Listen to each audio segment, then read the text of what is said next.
And so as the book of Revelation unfolds life in the last days, so comes back to the prominent picture of end-time prophecy is the role of Babylon, which is not necessarily a rising up of a literal state, nation, country, but it's a mindset that counterfeits the reality.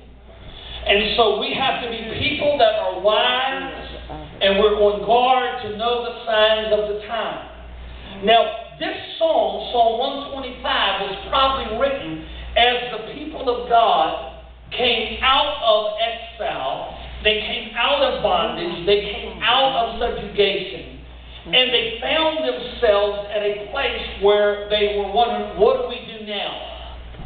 And so God speaks to them in their present state, and He speaks a great word of revelation. He says, look up to Zion.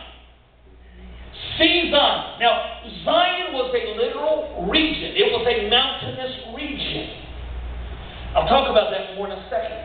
But not only does Zion represent a mountain, it not only represents a region, but Zion, full of people of God, speak of a prophetic destiny. Because God says through His prophets, the major and the minor prophets, that in the last days, God would raise up a people that would all flow to a mountain.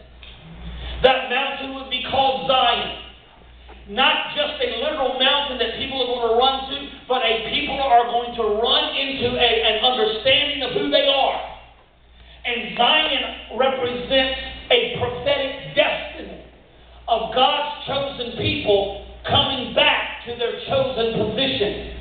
And so when the writer says, they that trust in the Lord shall be likened unto Mount Zion, that is a tremendous prophetic promise to the people of God.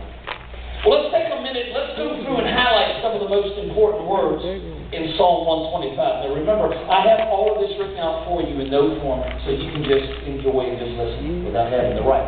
But if you do write, that'll build truth into your long-term memory. So I really encourage you to write it all out, word for word, everything you can write, as fast as you can write.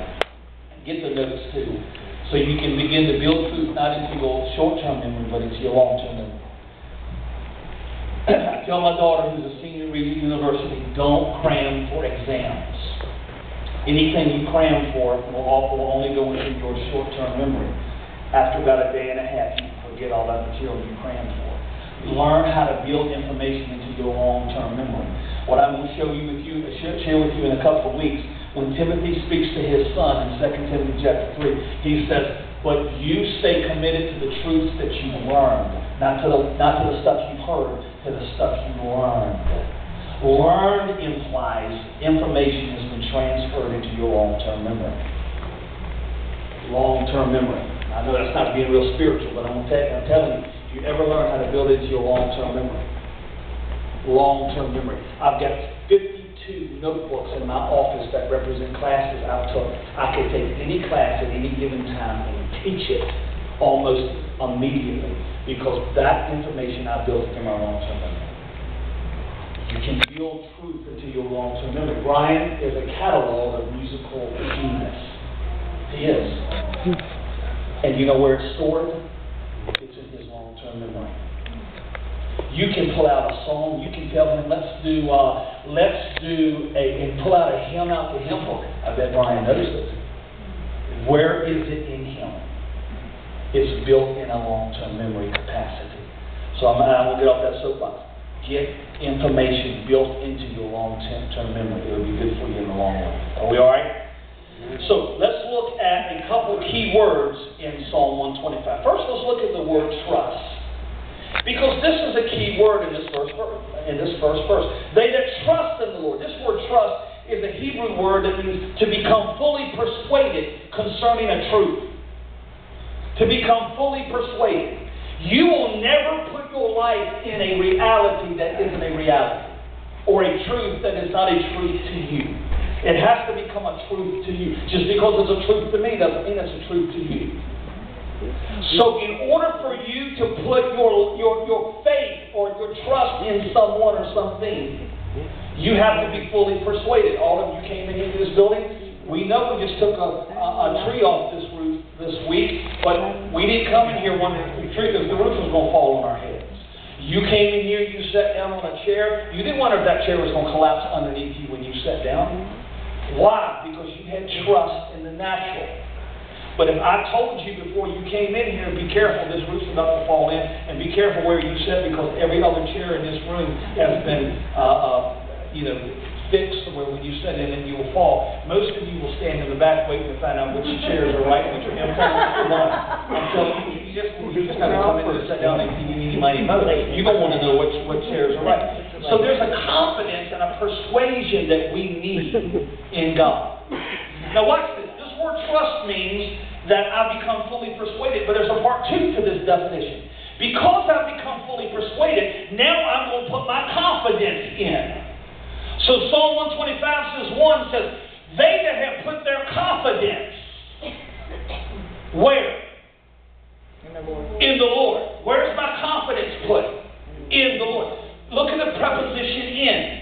It speaks of movement from one to another.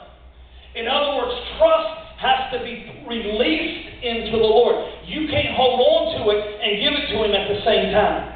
You have to release trust and confidence in the Lord. Now, what is the promise concerning those who put their trust in the Lord? It says, they shall be as. It doesn't say you will be Mount Zion. It says you will be as Mount Zion. We're going to talk about what are the implications and what are the significances about Zion that causes this writer to talk about your progression. Because when you become as Mount Zion, you are no longer just in a mindset of where I'm going. You now shift to a mindset of what am I becoming. Come on, can I just work that for just a moment?